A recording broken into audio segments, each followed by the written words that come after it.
I'm Susie, a 35-year-old office worker. My family consists of my mom and my younger sister Mary.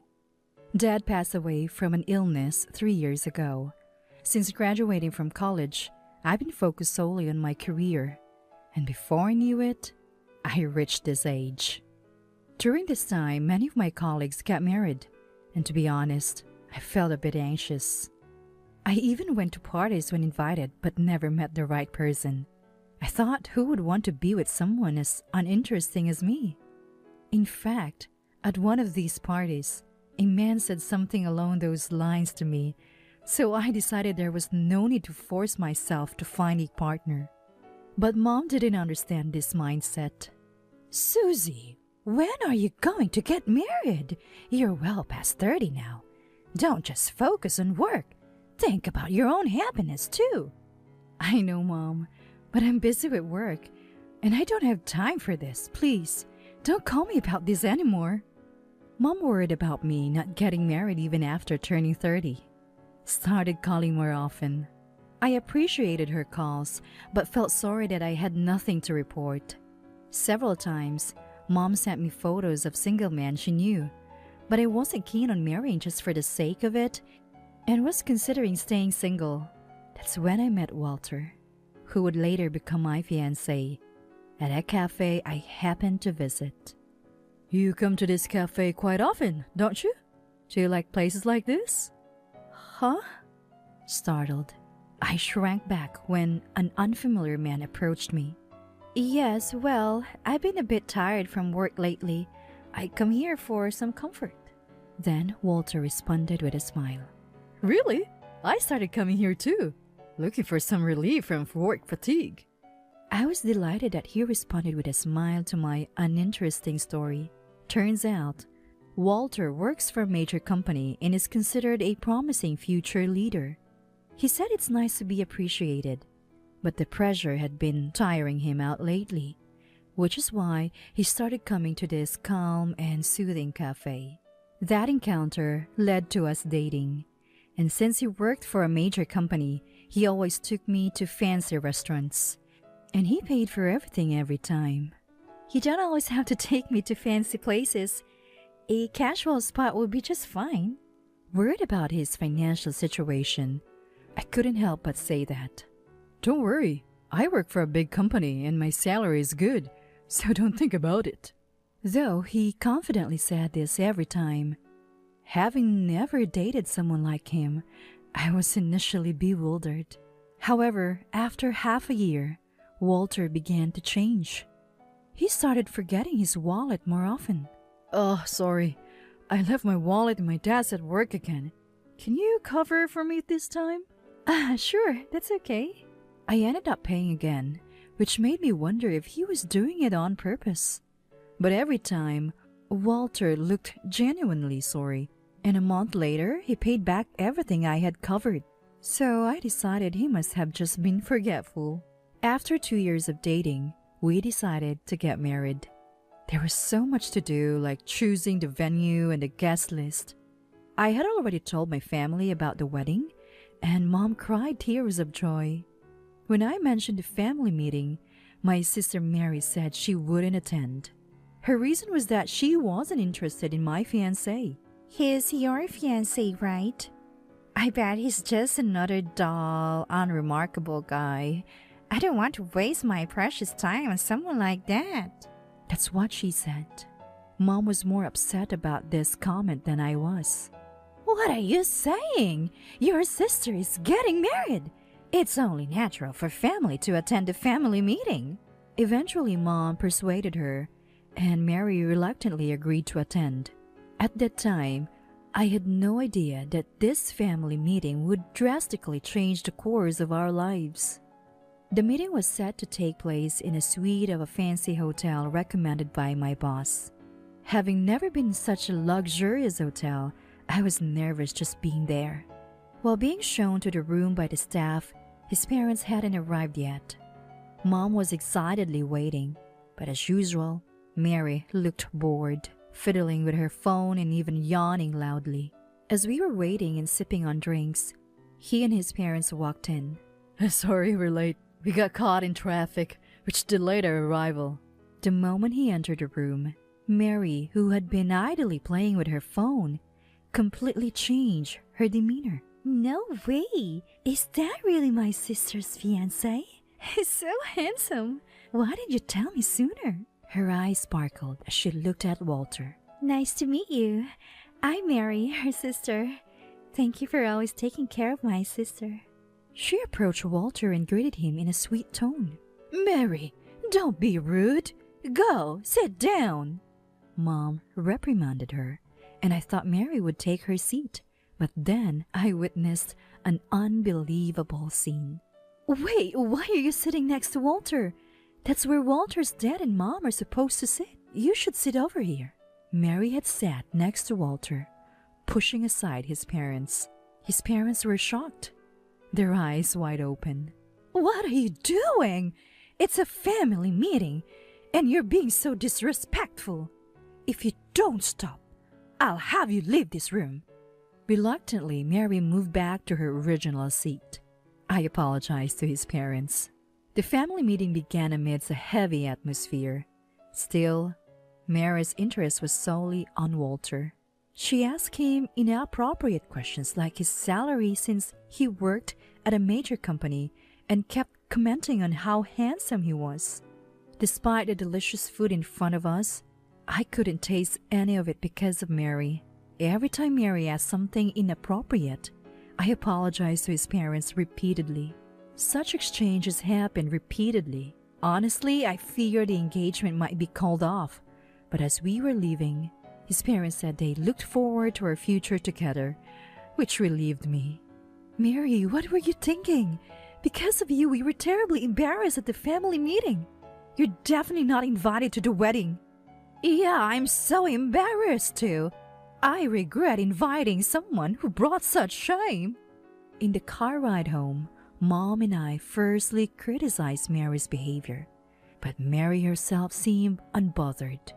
Well, but if you marry Walter, he'll be my brother-in-law, right? We'll have a long relationship, so we should get along, shouldn't we?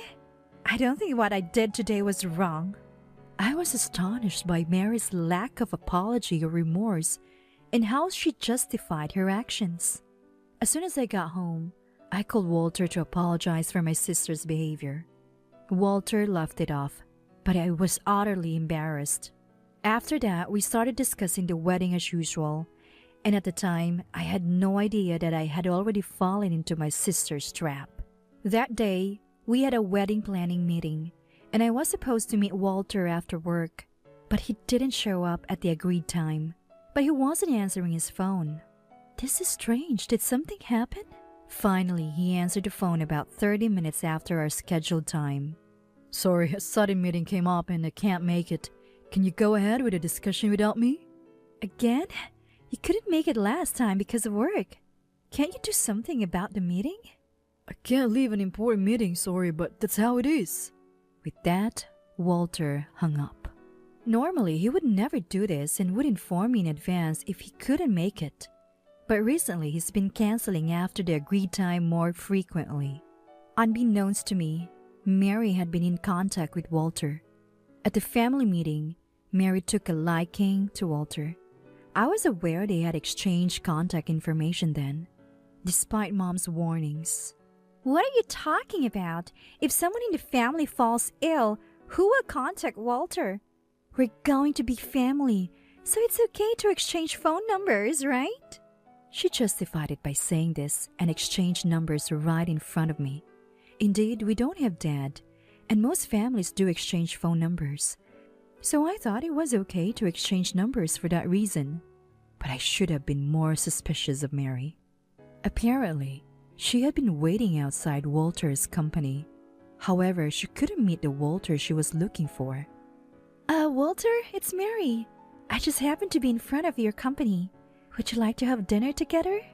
You're here now? That's troubling. I'm not at the company. I'm out on business. Maybe we can meet at a cafe nearby later? Thus, the two started having secret meetings without me. Initially, Walter was bewildered, but he was charmed by her bubbly personality and cute appearance. Soon they started calling each other by familiar names. Even when Walter visited my family home, it didn't change. "Hey, I really don't like you calling my fiancé like that. Can you tone it down a bit?" I asked Mary to refrain, feeling quite upset. "What's the problem? She's a fun and friendly person. There's no need to get mad over something like that, right?" No matter how disrespectful Mary was, Walter didn't seem to mind. In fact, their closeness was becoming concerning. But that wasn't all. During one of our meetings, Walter suddenly asked me, "Hey, I want to ask you something." What do you want to know? "What kind of job does Mary have? And what about her annual income and savings?" Why are you asking about Mary's income and savings? I don't even know that. I was taken aback by his sudden interest in Mary's job, income, and savings. Obviously, I didn't have an answer. And my distrust of Walter grew. With mixed feelings, the wedding day approached. And then, on what was supposed to be a joyous day, my wedding day, I experienced an unimaginable betrayal. It happened on the eve of the wedding. As I was about to sleep, preparing for the next day, Mary called me. Her words left me in disbelief. "I have something to tell you. I'm getting married to Walter tomorrow." What? That doesn't make any sense. Explain yourself. I raised my voice in response to her absurd statement. "That's right.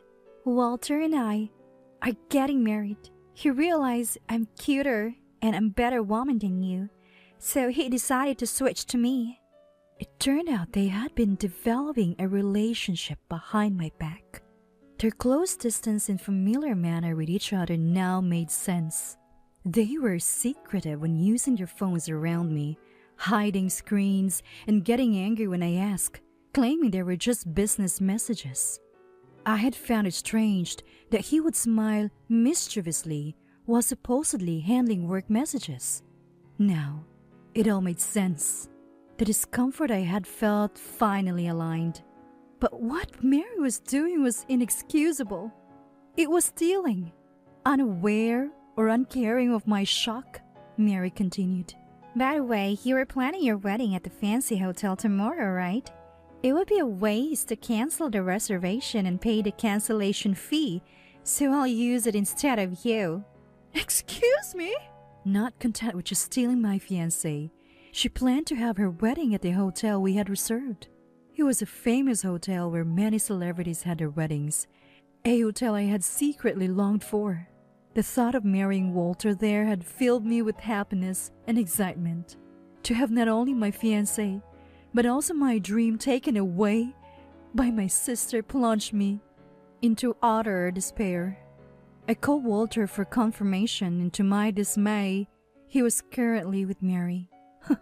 I prefer someone bright and charming like Mary over a quiet person like you. Walter, laughing, said he preferred someone bright and charming like Mary over a quiet person like me. It was then I realized Walter's true nature. I never thought the man I believed was kind could be so rotten at the core. So I cut ties with both Mary and Walter. Crying, I told Mom about the broken engagement. Mom was furious and tried to call Mary, but she had already turned off her phone. Mom, I'm sorry. I thought I could finally make you happy. I never expected this to happen. Unable to contain my emotions in front of Mom, I broke down in tears. Mom simply held me in her arms without a word, which only made me cry harder. Of course, I had to explain to relatives that the wedding was off and why. Everyone condemned Mary's actions. "My niece stealing someone else's fiancé? What kind of nerve does she have? I need to give her a piece of my mind," said my aunt, who had always doted on me. But their disapproval didn't change the fact that my sister had stolen my fiancé. I felt so ashamed as I explained the situation to friends and colleagues, often breaking down in tears. I couldn't help but imagine Mary and Walter happily preparing for their wedding at the hotel I had longed for. Mary, being who she is, must have bragged to all her friends about her wedding the next day. The thought made me feel unbearable regret. On the actual day of the wedding, I imagined them surrounded by friends, celebrating happily. But then on the day of the wedding, an unexpected punishment befell my sister. What's going on, big sister? Mary called during the time the ceremony was supposed to be happening. Why are you calling me? Don't ever contact me again, I said, about to hang up. But then Mary revealed something shocking. When I got to the venue, not a single guest was there, and I can't reach Walter at all. What's happening? No guests had shown up at the venue. Isn't that your fault? You probably bragged to your friends and told them to definitely come, right? Yes, I did brag to them all yesterday, saying they must come, but not a single person showed up. Bragging like that? Maybe that's why no one came. And who invites guests the day before the wedding? Normally you send invitations and get confirmations. And more importantly, Walter. I thought he worked for a major company, but it turns out he's a fraudster. Excuse me? I was shocked when I heard this. Walter had always claimed to be an employee of a major company with a promising future. And now, a fraudster? He had taken the money Mary gave for the wedding expenses and disappeared. I learned that he had done the same to several other women. He had been borrowing money from many women under various false pretenses, like needing funds for a new business or his mother's care. Each victim was swindled out of around $20,000, and they filed police reports against him. The truth about him being a fraudster was revealed on the wedding day when several of his victims unexpectedly showed up at the venue. They demanded compensation for their mental anguish and repayment of their lost money. That's when Mary found out Walter was a fraudster. I remember him asking me for money too. He said he might be going overseas for work and needed money for furniture, but I didn't lend him any because I didn't have much savings at the time. When he approached me, he talked about going independent and moving abroad.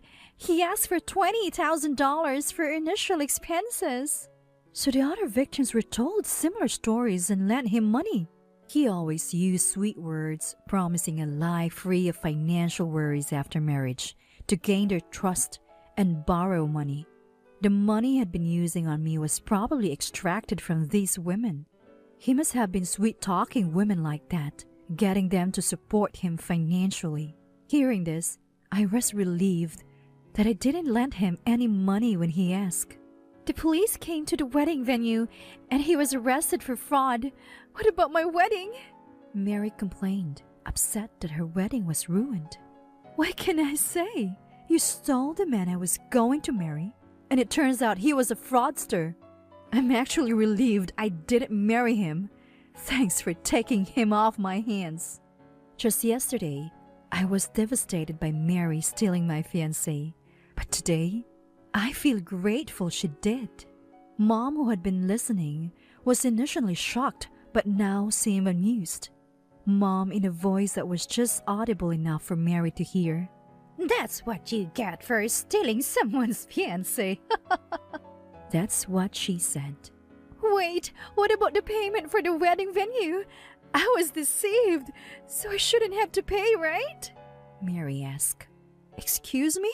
The wedding expenses are your responsibility, regardless of being deceived. I'm no longer involved.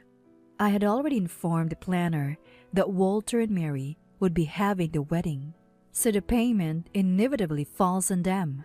You get a bill from the venue later. Even if you cancel on the day, you'll have to pay the full amount, so take care of it. The cost of the wedding was about $50,000, a significant amount. I knew Mary couldn't pay it, but Mom firmly said she wouldn't help her this time, especially considering the trouble Mary had caused. Since Walter was in custody, he obviously couldn't pay, so the bill would go to Mary. Wait, I'm not good at saving money. I can't pay $50,000. Can you cover it for me, big sister? What are you talking about? Neither Mom nor I will help you. Just accept it and pay the $50,000. It's impossible. I can't do it. Please, help me. I promise I won't do anything like this again. Despite Mary's repeated pleas and cries over the phone, I felt no sympathy. Mary then went to see Walter in jail to ask him to pay for the wedding. But being incarcerated for fraud, he couldn't pay. So Mary ended up having to pay the full $50,000. Without any money left, she came to our house. Mom, help me. I've been evicted from my apartment. I have no savings. Let me stay here for a while. Normally, a parent might want to help their child in such a situation, but Mom's response was different. Help you? A woman who steals another's man is no daughter of mine. Sort out your own problems. With that, Mom refused to let her inside the house. Mary, who had thought Mom would be on her side, was left crying and begging at the door. But Mom was unmoved. Eventually, Mary had to find an old, rundown apartment to live in. Mary tried asking relatives and friends for loans, but given her reputation and attitude, they were fed up with her. She became a laughingstock, looked down upon my relatives and friends. Once I received a letter from Walter in prison asking for help. He had no one to turn to and no money. Of course, I had no obligation to help him, so I threw the letter away and, considering my safety, decided to move elsewhere. 3 years later, I married my boss from the same company. I never thought I'd marry again, but he supported me when I was down. I never imagined that my soulmate was so close. He even booked the fancy hotel I originally wanted for our wedding, and we had a grand celebration. Blessed by many friends, relatives, and colleagues, I felt truly happy. Most importantly, I could finally give Mom peace of mind and felt genuinely relieved. I'm determined to keep this happiness and work hard for our future.